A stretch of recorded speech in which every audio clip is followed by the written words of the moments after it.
كلمة الآن للسيد الأخضر بن خلاف. بسم الله الرحمن الرحيم. شكرا سيد الرئيس، سيد الوزير الأول، السادة الوزراء، زميلاتي زملاء النواب، أسرة الإعلام، السلام عليكم ورحمة الله تعالى وبركاته. السيد الوزير الأول، لقد صرحتم أثناء تقديمكم لمخطط حكومتكم رقم 1 بتاريخ 25 سبتمبر 2012 بأن مسعاكم يتجه أبعد من مجرد التقيد بواجب دستوري، بل يعكس التزام الحكومة بالعمل من أجل تحسين وتوثيق التعاون مع السلطة التشريعية من خلال انتهاج سياسة الحوار والتشاور والإصغاء لأعضاء البرلمان بغرض التكفل بانشغالات المواطنين بفعالية وبسرعة المطلوبة. واليوم نسألكم أيها الوزير الأول، أين هو بيان السياسة العامة لحكومتكم رقم 1 وحكومتكم رقم 2 كما وعدتم وكما تفرض عليكم ذلك المادة 84 من الدستور؟ كما نعلمكم أن هناك أسئلة شفوية موجهة إليكم منذ سنة ونصف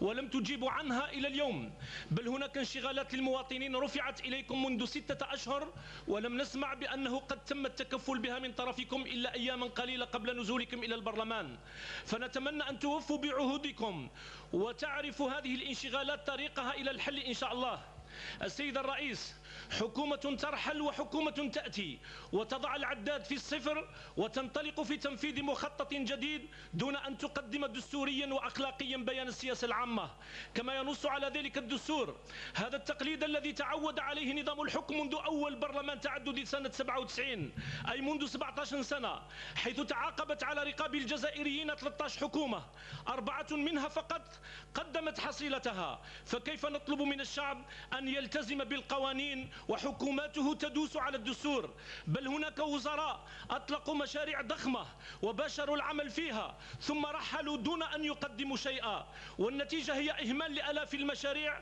وهدر للمال العام، كما هو الحال مع مشاريع قسنطينة عاصمة الثقافة العربية، حيث حولت المدينة إلى خراب، فالزائر لها سيصاب حتما بخيبة أمل وسيخرج بانطباع عام أن هذه الأخيرة خرجت للتو من حرب مدمرة. والمركز الثقافي محمد العيد آل خليفة الواقع في قلب المدينة خير شاهد على ذلك. كما أن حكومتكم رقم 2 السيد الوزير الأول، وربما لدواع انتخابية بحتة، اهتمت بمحاربة البيروقراطية وتحسين الخدمة العمومية، فكلفت وزيرا بهذه المهمة، ورغم النتائج الأولية الملموسة في الميدان التي حققتها هذه الوزارة، اختفت هذه الأخيرة عندما تحقق حلم العهدة الرابعة، لأن السلطة عندنا لا تلتفت إلى الشعب إلا في المناسبات الانتخابية فحسب. هذا النموذج ينسحب على كل القطاعات التي مسها الفساد، لأننا نفتقد إلى قاعدة أساسية في تدبير الشأن العام، وهي المساءلة والحساب،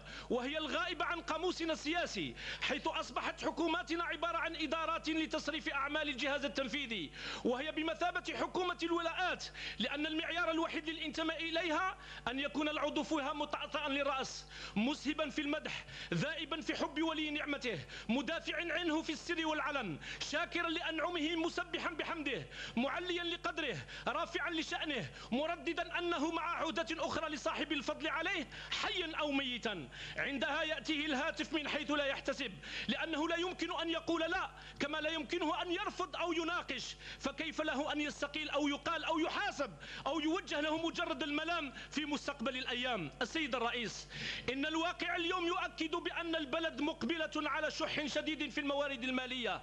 ولكن الحكومة دون أدنى رشادة منها تغمض عينها عن كل ذلك، وتريد أن تسير البلاد في مخطط إنفاق جنوني باستعمال ما فوق الأرض وما تحتها، مهددة مستقبل أجيالنا الحالية فضلا عن القادمة منها، وتقوم في كل مرة بشراء زبانية جدد من خلال إلقاء أكياس النقود على طريقة الملوك والأمراء لشعراء البلاد. فبدلا أن تقوم بإنشاء مصانع جديدة واستثمارات جادة لصالح العاطلين عن العمل من الغلابة، فهي تقنن لاستحداث ولايات ودوائر جديدة، بل استحداث مناصب عمل منتجة، وتفرخ مزيدا من المناصب الإدارية الريعية بدلا من محاربة البيروقراطية، مستغلة في ذلك البحبوحة المالية الحالية دون أن تفكر في استثمارها للأيام العصيبة القادمة. فالاستثمار التي تروج له الحكومة ينحصر فقط في المحروقات وبعض بعض المجالات الضيقة، لأن المجال الأجنبي أو المال الأجنبي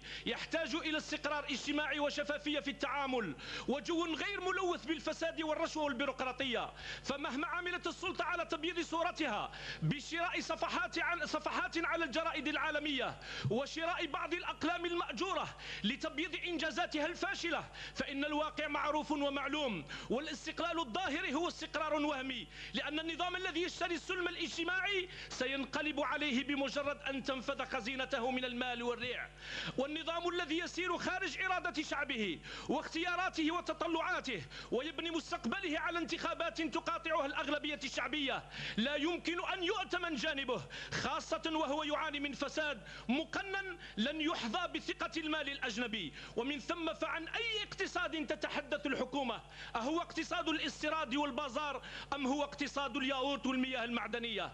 إن السلطة اليوم أمام هذه الضبابية غير قادرة على تقديم تصور لاستغلال البحبوحة المالية لخلق الثروة وتحريك عجلة التنمية، وهي غير قادرة على العمل بقانون يحمي الاقتصاد الوطني من الانحراف والفساد، وهو قانون الصفقات العمومية الذي تم تجاوزه منذ سنوات وتم استبداله بقانون التعامل بالتراضي، فأصبح بذلك الاستثناء هو القاعدة والقانون، وبذلك فتح المجال أمام فئة حرميها كي تعبث بمقدرات الشعب الجزائري. إن مخطط عمل الحكومة لا يمكن أن يكون مجرد إعلان عن النوايا، بل كان لا بد أن يحتوي على إجراءات دقيقة لمعالجة كل ما ذكرناه، وهي للأسف الشديد غائبة عن مخططكم السيد الوزير الأول، حيث اعتمد مخططكم في تمويلها أساسا على المحروقات، وعزمكم على التوجه نحو استغلال الغاز الصخري اختيار غير صائب، لكون العديد من الدول رفضت استغلاله عندها، ولكن بعضها تريد